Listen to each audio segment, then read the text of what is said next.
Salut les enfants! Aujourd'hui dans le laboratoire du professeur Van Buchenspiel, l'effet placebo.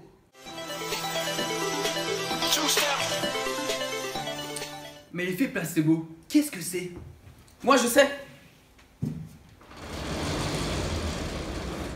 Alors monsieur le professeur, l'effet placebo, c'est un mécanisme d'autosuggestion capable de soulager les symptômes ressentis par un individu grâce à la production d'endorphines par le cerveau.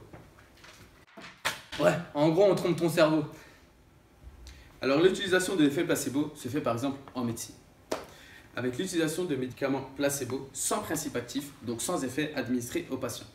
Le patient se sent beaucoup mieux après avoir pris un médicament, alors que celui-ci n'était qu'un placebo, qui était donc sans effet. T'as pas compris, gamin? Ah ben regarde mon schéma alors. Regarde, hop, t'as un patient, il va pas bien.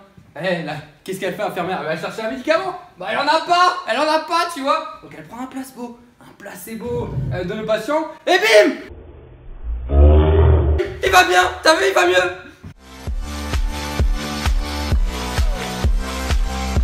Rubrique expérience, c'est la rubrique expérience. Ernest, Adrien, c'est à vous!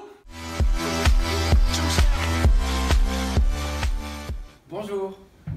Moi, je vais vous parler de la première fois qu'on a constaté l'effet placebo. Donc en fait, c'est pendant la Seconde Guerre mondiale. C'est un célèbre médecin anesthésiste qui s'appelle Henry Beecher qui soignait en fait les blessés de guerre avec de la morphine pour soulager leur douleur. Et les blessés, et quand ils arrivaient de plus en plus, sauf que les stocks de morphine, ils diminuaient. Donc du coup, Henry Beecher, il a eu l'idée de faire des tests. Et à la place de la morphine, il a injecté aux blessés de guerre un mélange d'eau et de sel. Et donc du coup, les blessés qui eux croyaient avoir de la morphine étaient soulagés, alors que pourtant on n'avait qu'un mélange d'eau et de sel.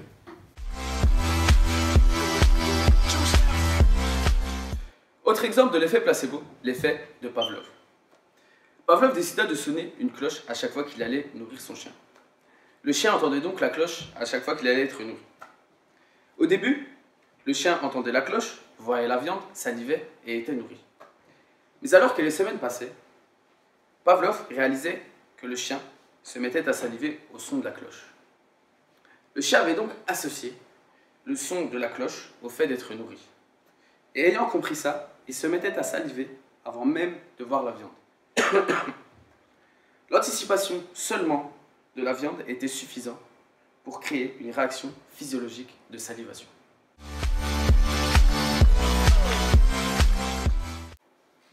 Mais effet placebo, comment ça marche? Écoutons notre envoyé spécial. Bonjour, je suis Laura Martin, l'envoyée spéciale. Aujourd'hui, nous sommes en Vendée, à Saint-Jean-de-Mont, devant le centre de recherche pour étudier l'effet de placebo. Vous pouvez constater, nous sommes une grande équipe de travailleurs. Figurez-vous que l'effet placebo a un impact psychologique, mais aussi physique. En effet, beaucoup de personnes peuvent penser que l'effet placebo se passe seulement dans le cerveau. Mais c'est faux. L'effet placebo peut aussi avoir des réactions dans notre corps, donc physiquement. Ce qui explique que les patients prenant un placebo ne feront pas qu'imaginer que la douleur diminue, la douleur diminuera réellement.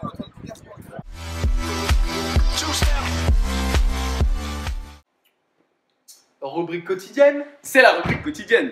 Aujourd'hui, nous allons voir l'utilisation de l'effet placebo dans la vie de tous les jours. Un exemple très fréquent, c'est l'horoscope.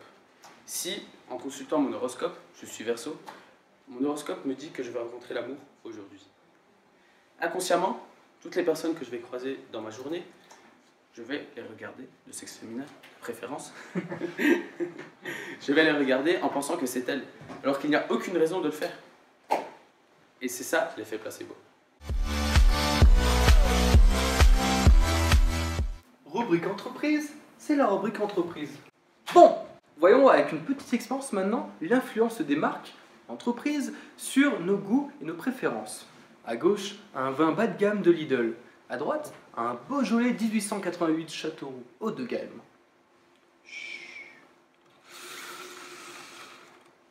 Voyons maintenant leur effet. Anas, Adrien, venez! Bonjour. Ah, Adrien, goûte-moi ça. C'est un Beaujolais, très bon, tu vas apprécier. C'est vrai qu'il est excellent. Ouais. Anas, tiens. Bah, il y en avait plus beaucoup, du coup, c'est du Lidl. Bon, ça fera peut-être l'affaire. Dis-moi, qu'est-ce que t'en penses? Mais c'est dégueulasse! Vous voyez l'effet?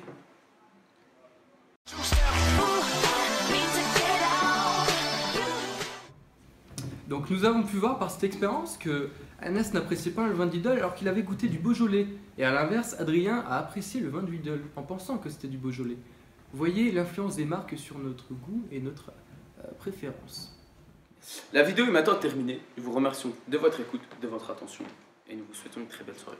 Merci.